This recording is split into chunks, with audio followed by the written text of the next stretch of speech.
വലൈക്കും വറഹ്മത്തുള്ള. മൂന്നാം ക്ലാസ്സിലെ ദുറൂസിൻ്റെ ഇന്നത്തെ പരീക്ഷയുടെ ഉത്തരങ്ങളാണ് നമ്മൾ നോക്കാൻ പോകുന്നത്. ഇന്നത്തെ പരീക്ഷ എങ്ങനെ ഉണ്ടായിരുന്നു നിങ്ങൾക്ക്? എനിക്ക് തോന്നുന്നത് അത്യാവശ്യം കുറച്ചൊക്കെ ടഫുള്ള ചോദ്യം തന്നെയാണ്. കുറേ അറബി പൂരിപ്പിക്കാൻ വന്നതുകൊണ്ട് ചെറുതായിട്ട് ബുദ്ധിമുട്ടുണ്ടോ എന്ന് സംശയമുണ്ട്. ഏതായാലും പഠിച്ച കുട്ടികൾക്ക് നന്നായിട്ട് എഴുതാൻ കഴിയും. പിന്നെ ഒരു ആവറേജ് കുട്ടികൾക്ക് ചെറിയ പ്രയാസം ഉണ്ടാവും. ഒന്നാമത്തെ ചോദ്യം, അയൽവാസികളെ ഡാഷ് എന്താണ്? അയൽവാസികളെ സ്നേഹിക്കണം. അടുത്ത്, അതിഥികളെ ആദരിക്കൽ എന്താ? ഈമാനിൻ്റെ ഭാഗമാണ്. അടുത്തത്, സൃഷ്ടികളിൽ ഏറ്റവും നല്ല സ്വഭാവമുള്ളവർ നബി സല്ലല്ലാഹു അലൈഹി വസല്ലമ തങ്ങളാണ്. അടുത്ത, ദുഷിച്ച കൽബുള്ളവൻ ചീത്ത മനുഷ്യനാണ്. മറ്റുള്ളവർ കാണാൻ വേണ്ടി ആരാധന ചെയ്യലാണ് റിയാ. അടുത്ത ചോദ്യം, കൽബിനെ നന്നാക്കാനുള്ള വഴികൾ എന്തൊക്കെ? നല്ല കാര്യങ്ങൾ ശീലമാക്കുക, തെറ്റായ ശീലങ്ങൾ ഒഴിവാക്കുക, സംഭവിച്ച തെറ്റുകൾക്ക് അള്ളാഹുവിനോട് പൊറുക്കലിനെ തേടുക, നല്ലവരോട് സഹവസിക്കുക, ദിക്റും സ്വലാത്തും ശീലമാക്കുക. ഇതിലേതെങ്കിലും രണ്ടെണ്ണം എഴുതിയാൽ ഉത്തരം ശരിയാവും. അടുത്തത്, കോപം വരുത്തി വെക്കുന്ന അപകടങ്ങൾ. അപ്പോൾ കോപം വരുത്തി വെക്കുന്ന അപകടങ്ങൾ ഇതാ എന്തൊക്കെയാണ്? മറ്റുള്ളവർ നമ്മുടെ ശത്രുക്കളാകും, കൊലപാതകം വരെ സംഭവിക്കാൻ നിമിത്തമാകും, പിന്നെ എന്നും ഖേദിക്കാൻ ഇടയാകും, നരകത്തിൽ കടക്കാൻ കാരണമാകും. എളുപ്പമുള്ള പഠിച്ചാൽ മതി, ഞാൻ പറഞ്ഞിരുന്നു. അടുത്ത ചോദ്യം, സൽസ്വഭാവത്തിൻ്റെ ചില ലക്ഷണങ്ങൾ. രണ്ടെണ്ണം ഇതാണ്. എന്തൊക്കെയാണ്? പുഞ്ചിരിക്കുന്ന മുഖം, ആരും ഇഷ്ടപ്പെടുന്ന സംസാരം, അർഹിക്കുന്നവർക്ക് നൽകുന്ന ആദരവ്, നന്ദി പ്രകടിപ്പിക്കാനുള്ള മനസ്സ്, ക്ഷമിക്കാനും മാപ്പ് നൽകാനുമുള്ള കഴിവ്. പിന്നെ ഇങ്ങോട്ടൊക്കെ ഉണ്ട്, തെറ്റിൽ നിന്ന് മാറി നിൽക്കാനുള്ള മനോഭാവം, മറ്റുള്ളവരെ സഹായിക്കാനുള്ള താല്പര്യം. അതിൽ നിന്ന് എളുപ്പമുള്ളത് എഴുതിയാൽ മതി, ഞാൻ പറഞ്ഞിരുന്നു. പിന്നെ അടുത്തത്, ഭക്ഷണപാനീയങ്ങൾ കഴിക്കുന്നതിൻ്റെ ചില മര്യാദകൾ. വളരെ എളുപ്പമുള്ള ചോദ്യം. പിന്നെ കാക്കൊല്ല പരീക്ഷയ്ക്ക് പഠിച്ച ചോദ്യം. പിന്നെ ആലോചിച്ച് എഴുതാൻ കഴിയുന്ന ചോദ്യം.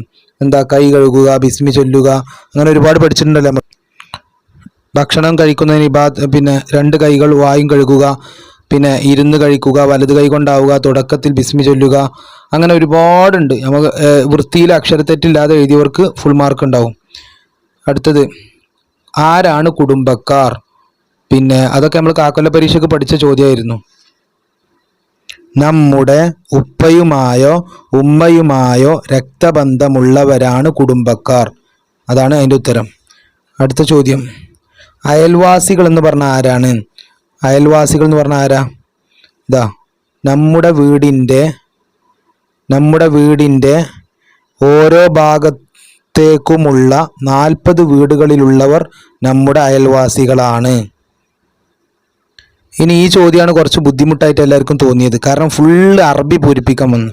1-2 തിരക്കടില്ല, അത് മൊത്തം 4 ചോദ്യം ഒന്നിച്ച് അറബി പൂരിപ്പിക്കാൻ. അല്ലാഹുമ്മ ഹസ്സൻത ഖൽഖി ഫഹ്സിൻ. അപ്പോൾ ഫഹ്സിൻ ഖുലുഖി എന്നാണ്. അപ്പോൾ ഇത് പൂർണ്ണമായിട്ട് കാണാതെ പഠിച്ച ഒരാൾക്ക് ഇത് പൂരിപ്പിക്കാൻ കഴിയുള്ളൂ, അല്ലാതെ ഇത് മാത്രം പഠിക്കാൻ കഴിയില്ലല്ലോ.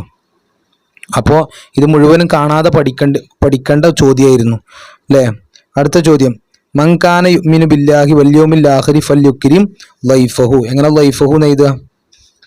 ഇതാ ലൈഫഹു, കണ്ടോ? ഇങ്ങനെ എഴുതണം, ലൈഫഹു. പിന്നെ അടുത്തത്, ലൈസൽ മുഅ്മിനുല്ലദി യശ്ബഉ വജാറുഹു ജായിഉൻ ഡാഷ്. എന്താ? ജായിഉൻ ഇലാ ജംബിഹി. കഴിഞ്ഞ പരീക്ഷയ്ക്ക് ഒന്ന് ജായു പൂരിപ്പിക്കാനായിരുന്നു, ഇപ്രാവശ്യം ഇലാ ജംബിഹി പൂരിപ്പിക്കാൻ വന്നു. ഇലാ ജംബിഹി. അപ്പോൾ അറബി സീൻ തന്നെയാണ്. അടുത്ത, വമൻ കാന യുഅ്മിനു ബില്ലാഹി വൽ യൗമിൽ ആഖിരി ഫൽയസിൽ. കണ്ടോ? ഫൽയസിൽ എന്താ? റഹിമഹു. കഴിഞ്ഞ പ്രാവശ്യം ഇത് മൊത്തം പൂരിപ്പിക്കാനാണ്, ഇപ്രാവശ്യം ഇത് മാത്രം, റഹിമഹു. അടുത്തത്, യഥാർത്ഥ ശക്തൻ ആരാണ്? അത് നമ്മൾ പല പ്രാവശ്യം പറഞ്ഞിരുന്നു, വരാൻ സാധ്യത കൂടുതലായി നമ്മൾ പറഞ്ഞിരുന്നു, അത് വന്നും ചെയ്തു. കോപം വരുമ്പോൾ അവൻ്റെ ശരീരത്തെ നിയന്ത്രിക്കാൻ കഴിയുന്നവനാണ് യഥാർത്ഥ ശക്തൻ. അപ്പോൾ ഇത് മുഴുവനായിട്ട് എഴുതണം, എന്നാലേ കറക്റ്റ് മാർക്ക് കിട്ടുള്ളൂ. അടുത്ത്, സൽസ്വഭാവം എന്നാൽ എന്ത്? ഇത് കുറച്ച് റിസ്ക് ഉള്ള ചോദ്യമാണ്. കാരണം അത് പഠിക്കാൻ തന്നെ കുറച്ച് ബുദ്ധിമുട്ടുണ്ട്. കുട്ടികൾക്ക് മനസ്സിലാവുന്ന ഒരു മലയാളത്തിലല്ല അതുള്ളത്. എന്താ നല്ല വാക്കുകളും പ്രവൃത്തികൾക്കും പ്രേരകമാകുന്ന മാനസികമായ അവസ്ഥയാണ് സൽസ്വഭാവം. നന്നായി പഠിച്ചവർക്ക് ഉത്തരം എഴുതാൻ കഴിയും, അല്ലാത്തവർക്ക് സൽസ്വഭാവത്തിൻ്റെ ഉത്തരം കുറച്ച് പ്രയാസം തന്നെ ആയിരിക്കും. അടുത്ത കിബിർ എന്നാൽ ഇത് ഞാൻ വളരെ പ്രധാനപ്പെട്ടായി പറഞ്ഞിരുന്നു. കിബിർ എന്നാൽ എന്ത്? റിയാ, ബുഹുല് അതൊക്കെ ഒരുമിച്ച് വരുന്ന ഒരു സ്ഥലമുണ്ട്, അത് അവിടുന്ന് നോക്കി പഠിക്കണം എന്ന് പറഞ്ഞിരുന്നു അല്ലേ? പക്ഷെ പഠിച്ചിട്ടുണ്ടാവും പല കുട്ടികളും, പക്ഷെ അതിൻ്റെ തുടക്കം എന്താണെന്ന് കിട്ടാത്ത പ്രയാസം ഉണ്ടാവും. എന്താ കിബിറിൻ്റെ ഡെഫിനിഷൻ, നിർവചനം? സത്യം നിഷേധിക്കലും ജനങ്ങളെ നിസാരമാക്കലുമാണ്. ഒന്നാമത് ഒറ്റ തലേ ദിവസം മാത്രം എടുത്തു നോക്കിയിട്ട് പഠിച്ചതുകൊണ്ട് ഓർമ്മ കിട്ടിക്കൊള്ളണമെന്നില്ല, അതാണ് പ്രശ്നം. അടുത്തത് ബുഹ്ലി എന്നാൽ എന്ത്? ബുഹ്ലി പറഞ്ഞാൽ എന്താണ്? ഇതാ സമ്പത്ത് ആവശ്യത്തിന് ചെലവഴിക്കാതെ പിടിച്ചു വെക്കലാണ് ബുഹ്ല്. അടുത്തത് എന്ത് ചൊല്ലണം? ഇത് വളരെ സിമ്പിളായ ചോദ്യമാണ്. എന്താ? ഭക്ഷണം കഴിക്കുമ്പോൾ ബിസ്മി ചൊല്ലാൻ മറന്നാൽ ഓർമ്മ വരുമ്പോൾ എന്ത് ചൊല്ലണം? ബിസ്മില്ലാഹി അവ്വലഹു വാഹിറഹു അല്ലേ?